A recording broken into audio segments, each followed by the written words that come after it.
सभी को मेरी राम राम।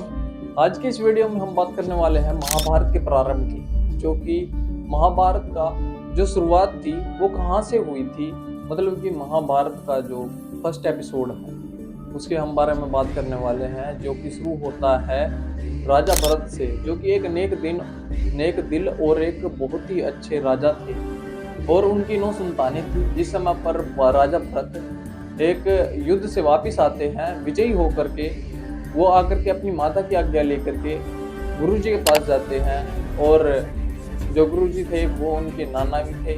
और वहाँ पर जाकर के वो जो उनके पास जाकर के पूछते हैं कि मेरे 9 पुत्र हैं, लेकिन मैं उन 9 में से चयन नहीं कर पा रहा हूँ कि मैं राजा किसको बनाऊँ, क्योंकि 9 के 9 पुत्रों में से कोई भी राजा बनने के लायक नहीं है, कोई भी राजा बनने के योग्य नहीं है।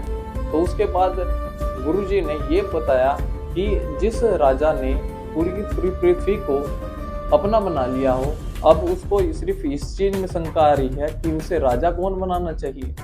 उसके बाद राजा भरत अपनी प्रजा को इकट्ठा करते हैं और जाकर के राज दरबार में ये घोषणा कर देते हैं कि वो अपने 9 पुत्रों में से किसी को भी राजा नहीं बनाने वाले, वो राजा बनाएंगे अभिमन्यु को, और अभिमन्यु को वो राजा बना देते हैं। उसके बाद उनकी माता जो है वो उनसे नाराज होकर के चली जाती है राज्य पर। उसके बाद राजा भरत जाकर के अपनी माता से ये पूछते हैं कि मुझे आप चिंतित लग रही हैं। उसके बाद माता बोलती है कि मैं चिंता में तो हूँ, और चिंता में होने का कारण यही है कि तुमने अपने 9 के 9 पुत्रों का अधिकार छीन लिया।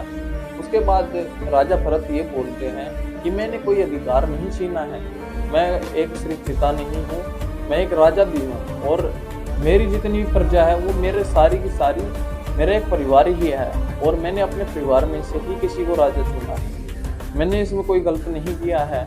अगर मैं अपने पुत्रों को ये राज्य सौंप दूंगा तो इसमें राज्य का भी बुराई होगा और मेरी प्रजा का भी बुराई होगा। इसीलिए मैंने अपनी प्रजा और अपने राज्य के लिए एक अच्छा राजा चुना है, जो कि इस राज्य को संभाल पाएगा।